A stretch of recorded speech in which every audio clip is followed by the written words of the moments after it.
FN వీక్లీకి స్వాగతం. ముందుగా ముఖ్యాంశాలు. ఫిషరీ న్యూస్ టీమ్ ను అభినందించిన NFDB CE doctor Vijay Kumar Behera. Suryalanka సముద్ర తీరంలో సీవీడ్ కల్చర్ ప్రాజెక్ట్ ప్రారంభం. అరుణాచల్ ప్రదేశ్ లో యువత కోసం ఆధునిక మత్స్యపాలన శిక్షణ. మత్స్యకారులకు 2025లో బంపర్ ఆఫర్. పిఎంఎంఎస్వై కింద 60% సబ్సిడీ, లక్షల నుంచి కోట్ల వరకు ఆదాయ అవకాశం. మత్స్యరంగానికి బూస్ట్. 17 కొత్త క్లస్టర్లు ప్రకటించిన కేంద్రం. నల్గొండలో indoor recirculating aquaculture systems fish farm పరిశీలించిన ఎన్ఎఫ్డిబి అధికారి. లంచం తీసుకుంటూ రెడ్ హ్యాండెడ్ గా పట్టుబడ్డ మత్స్యశాఖ అధికారి. ప్రధాన వార్తల్లోకి వెళ్తే, హైదరాబాద్ లో గల నేషనల్ ఫిషరీస్ డెవలప్మెంట్ బోర్డు లో ఫిషరీ న్యూస్ ప్రతినిధులు NFDB chief executive doctor Vijay Kumar బెహ్రాతో సమావేశమయ్యారు. ఈ సమావేశంలో డాక్టర్ విజయ్ కుమార్ బెహ్రా గారు ఎన్ఎఫ్డిబి చేస్తున్న కార్యక్రమాలు మరియు నిర్వహిస్తున్న బాధ్యతల గురించి ఫిషరీ న్యూస్ టీమ్ తో చర్చించారు. అనంతరం ఆయన భారతదేశంలో మత్స్యరంగం గురించి క్లుప్తంగా వివరణ ఇచ్చారు. ఈ సందర్భంగా డాక్టర్ విజయ్ కుమార్ బెహ్రా గారు మత్స్యరంగానికి సంబంధించిన స్కీమ్స్, సబ్సిడీల గురించి ఎన్ఎఫ్డిబి చేస్తున్న కృషిని వివరించారు. చివరగా ఆయన మాట్లాడుతూ ఆక్వా రంగంలో ఫిషరీ న్యూస్ టీమ్ చేస్తున్న కృషిని అభినందిస్తూ ఆక్వా రైతుల కోసం మరెన్నో ఇలాంటి బృహత్తర కార్యక్రమాలు చేయాలని, దీనికి తోడుగా ఎన్ఎఫ్డిబి మద్దతు ఇస్తుందని ఈ సందర్భంగా ఆయన ముగించారు. బాపట్ల మండలంలోని సూర్యలంక సముద్ర తీరంలో సీవీడ్ కల్చర్ ప్రాజెక్ట్ ను ప్రారంభించినట్టు మత్స్యశాఖ కమిషనర్ రమాశంకర్ నాయక్ తెలిపారు. బాపట్ల కలెక్టరేట్ లో జరిగిన సమావేశంలో సముద్ర తీర వనరులను ఆక్వాకల్చర్ అభివృద్ధికి ఉపయోగిస్తే మంచి ఫలితాలు వస్తాయన్నారు. నిజాంపట్నం ఓడరేవుల్లో 2 ఫిషింగ్ హార్బర్లు ఏర్పాటు కోసం ప్రణాళికలు సిద్ధం చేసినట్టు వెల్లడించారు. అలాగే 28 కోట్ల రూపాయలతో ఆక్వా పార్క్ త్వరలో ప్రారంభమవుతుందని తెలిపారు. మత్స్యకారుల అభివృద్ధికి రాష్ట్ర ప్రభుత్వం పూర్తిగా కట్టుబడి ఉందని పేర్కొన్నారు. ఈ కార్యక్రమంలో మత్స్యశాఖ JD B Krishnakishore, national fishermen association నాయకుడు అనంత్ నగేష్ బాబు, అభివృద్ధి అధికారులు Kishore Reddy, Ravindra, Sai Sandeep, royal marine MD V Jayakumar తదితరులు పాల్గొన్నారు. ఆంధ్రప్రదేశ్ లో వ్యవసాయ రంగం స్థిరమైన భాగస్వామ్యాన్ని కలిగి ఉన్నప్పటికీ హార్టికల్చర్, ఆక్వాకల్చర్ మరియు పెరుగుతోంది. వ్యవసాయం కేవలం 3.88% మాత్రమే కలిగి ఉండగా దశాబ్దం క్రితం ఇది 8 నుంచి 9% వరకు ఉండేది. అయితే ఆక్వాకల్చర్ రంగం అనేది దూసుకెళ్తోంది. అధికారుల ప్రకారం ఈ రంగాలు తక్కువ విస్తీర్ణంలో ఎక్కువ ఆదాయం ఇస్తున్నాయని, అందువల్ల ఆక్వా రైతులు వీటికి మొగ్గు చూపుతున్నారు. ఈ మార్పుతో ఆక్వాకల్చర్ రంగం పెరుగుదల ద్వారా రాష్ట్ర ఆర్థిక వ్యవస్థకు బలమైన సహకారం అందుతుంది. సిద్దిపేట మత్స్యకారులకు పెద్ద గుడ్ న్యూస్ రావచ్చనే అభిప్రాయం నెలకొంది. కేంద్ర ప్రభుత్వం ప్రతిష్టాత్మకంగా ప్రకటించిన సమగ్ర మత్స్య అభివృద్ధి కేంద్రాల్లో ఇంటిగ్రేటెడ్ ఆక్వా పార్క్ ఒకటి తప్పకుండా తెలంగాణలో రావాలి. ఎందుకంటే రాష్ట్రం జలవనరుల పరంగా అగ్రస్థానంలో ఉంది. అయితే దీన్ని సాధించాలంటే రాష్ట్ర ప్రభుత్వం కేంద్రం మీద ఒత్తిడి తెచ్చేలా స్థానిక నేతలు, మత్స్యకారులు అందరూ ఏకమవ్వాలి. సిద్దిపేట పరిసరాల్లో కాళేశ్వరం ప్రాజెక్టు వల్ల భారీగా జలాశయాలు నిర్మించారు.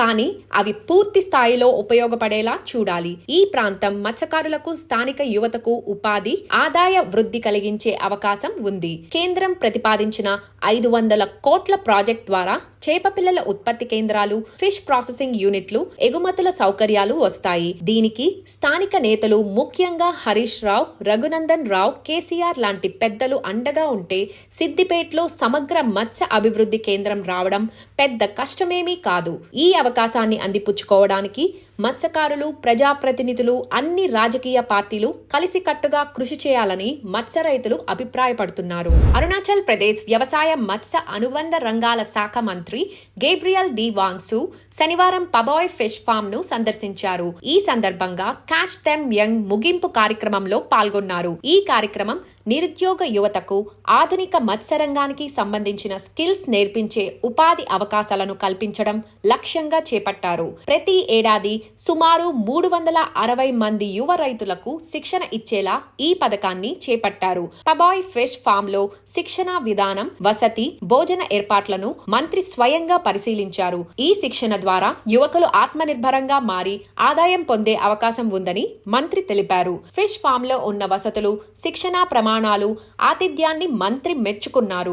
ఫిష్ ఫామ్ యజమాని బీరెన్ భగవతి, సహ యజమాని భార్గవ్ భగవతిని మంత్రి అభినందించారు. ఈ ఫామ్ 40 సంవత్సరాలుగా నాణ్యమైన చేప పిల్లలు అందించి 10,000 మందికి పైగా శిక్షణ ఇచ్చింది.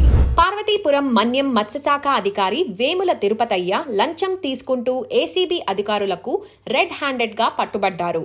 కోటదుర్గ గిరిజన ఫిష్ సీడ్ సంస్థ యజమాని బొప్పన్న అప్పన్న దొర నుంచి 60,000 లంచంగా తీసుకుంటుండగా ఏసీబీ విజయనగరం, శ్రీకాకుళం అధికారులు దాడి చేసి అతడిని అదుపులోకి తీసుకున్నారు. అప్పన్న దొర సీతంపేట పరిధిలోని గిరిజన మత్స్యకారులకు చెరువులకు చేప పిల్లలను సరఫరా చేశారు. దీనికి సంబంధించి 60 లక్షల బిల్లు చెల్లించాల్సి ఉండగా అధికారుల సూచన మేరకు బుధవారం మధ్యాహ్నం తిరుపతయ్యకు 60,000 అందజేయగా అతను సొమ్మును తన టేబుల్లో పెట్టుకునే సమయంలో ఏసీబీ అధికారులు దాడి చేసి పట్టుకున్నారు. తిరుపతయ్యను విశాఖ ఏసీబీ కోర్టులో హాజరుపరచగా అతను లంచం తీసుకున్న విషయాన్ని అంగీకరించినట్లు ఏసీబీ అధికారులు వెల్లడించారు. ఈ ఘటన మత్స్యశాఖలో భారీ అవినీతిని ఎత్తిచూపుతోంది. మత్స్యరంగానికి భారీ సబ్సిడీ 2025లో మత్స్యకారుల కోసం కేంద్ర ప్రభుత్వం గొప్ప అవకాశం అందిస్తోంది.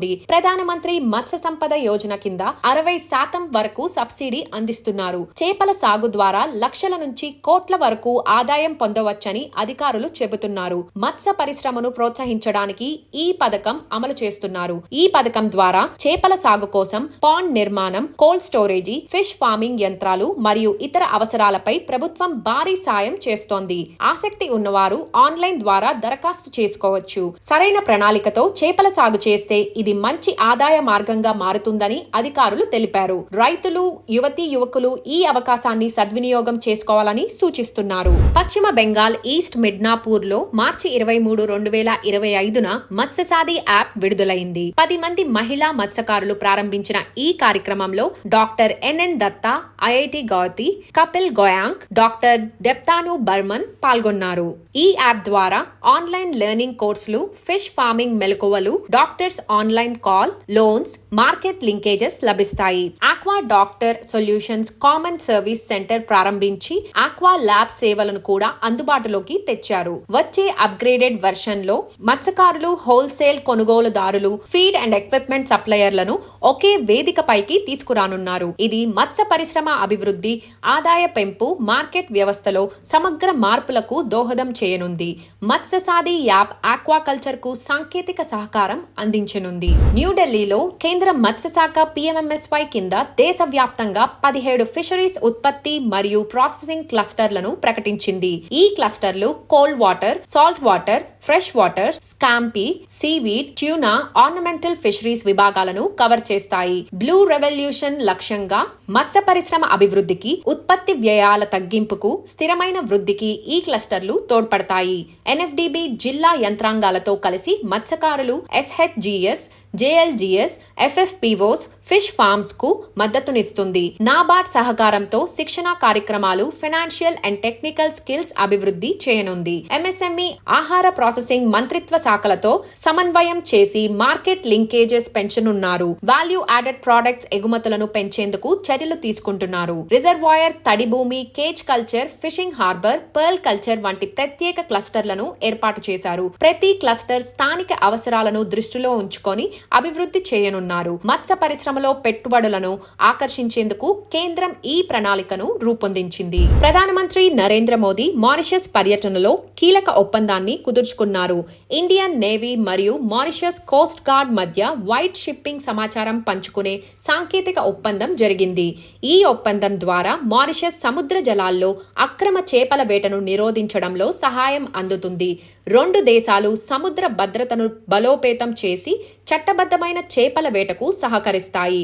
అక్రమ మత్స్యవేట, చట్ట విరుద్ధ కదలికలపై గట్టి చర్యలు తీసుకునే అవకాశం కలుగుతుంది.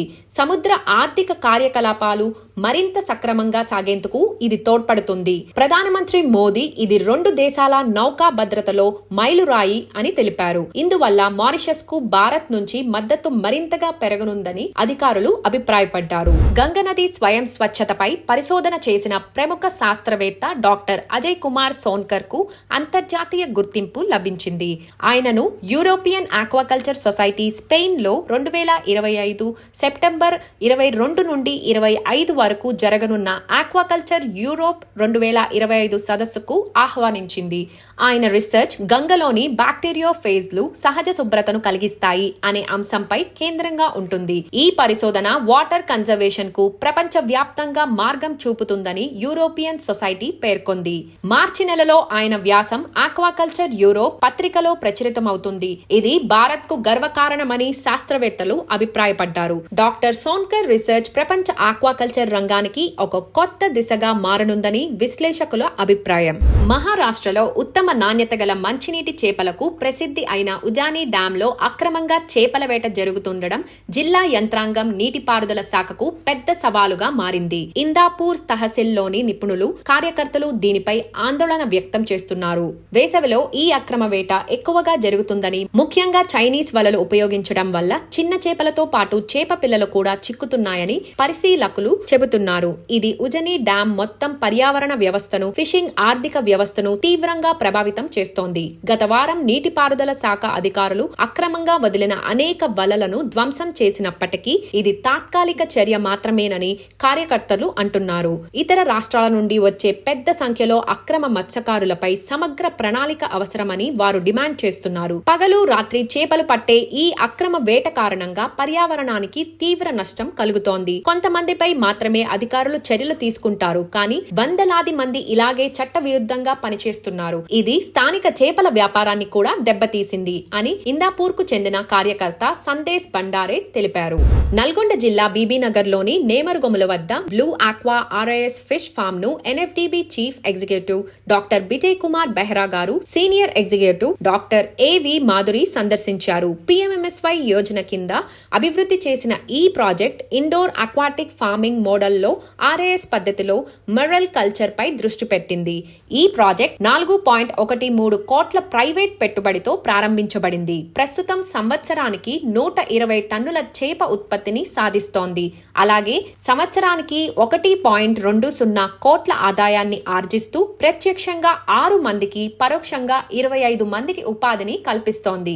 ఎంపెడా సబ్ రీజనల్ డివిజన్ ఆధ్వర్యంలో పశ్చిమ గోదావరి, ఏలూరు జిల్లాల్లో ఆక్వా రైతులకు బయోసెక్యూరిటీ అండ్ వ్యక్తిగత పరిశుభ్రతపై 3 అవగాహన శిక్షణ కార్యక్రమాలు నిర్వహించారు. ఈ శిక్షణ ముఖ్యంగా ఆక్వాకల్చర్ లో pre harvest and post harvest నిర్వహణను బలోపేతం చేయడానికి ఉద్దేశించబడింది. Bhimavaram MPEDA SRD assistant doctor Shri Ghanshyam K Mehta నేతృత్వంలో అధికారులు 88 మంది లబ్ధిదారులతో చర్చలు జరిపారు. ICAR agricultural technology application research institute Hyderabad కింద కృషి విజ్ఞాన్ కేంద్రం ఆధ్వర్యంలో 30 మంది కోఆపరేటివ్ మహిళా మత్స్యకారులకు ఒకరోజు అవగాహన కార్యక్రమం నిర్వహించారు. ఈ శిక్షణలో రీటైల్ మార్కెట్లలో చేపలు మరియు మత్స్య ఉత్పత్తుల పరిశుభ్రత, నిర్వహణ పద్ధతులపై గైడ్ లైన్స్ ఇచ్చారు. ఎన్ఎఫ్డిబి స్పాన్సర్ చేసిన ఈ కార్యక్రమంలో వాల్యూ యాడెడ్ ఫిష్ ఉత్పత్తులు, రీటైల్ మార్కెట్లో ఫిష్ స్టోరేజ్ వంటి ముఖ్యమైన అంశాలపై చర్చించారు. రష్యా మొరక్కోతో 4 సంవత్సరాలుగా కొనసాగుతున్న సముద్ర చేపల వేట ఒప్పందాన్ని పునరుద్ధరించేందుకు చురుకుగా కసరత్తు చేస్తోంది. ముఖ్యంగా సార్డైన్, సార్డినెల్లా, మ్యాకరెల్, యాంకోవీలు లక్ష్యంగా రష్యా తన ఫిషింగ్ ఫ్లీట్ ను తిరిగి మొరక్కో తీరానికి పంపాలని చూస్తోంది. Russia federal fisheries agency chief Ilya Shestakov మాట్లాడుతూ, మేము 4 ఏళ్ల ఒప్పందంపై సంతకం చేయడానికి డ్రాఫ్ట్ ను మొరక్కోకు సమర్పించాం అని తెలిపారు. ఒప్పందం ఫైనల్ అయితే రష్యా మొరక్కో ప్రత్యేక ఆర్థిక ప్రాంతంలో ఈఈజెడ్ ప్రతి ఏడాది 80,000 టన్నుల చేపల వేట చేసే అవకాశం ఉంటుంది. ఇంకా మొరక్కో నిర్ణయం తీసుకోలేదు. 2020లో సంతకం అయిన గత ఒప్పందం ప్రకారం రష్యా 10 ఫిషింగ్ ఓడలకు అక్కడ చేపల వేటకు అనుమతి లభించింది.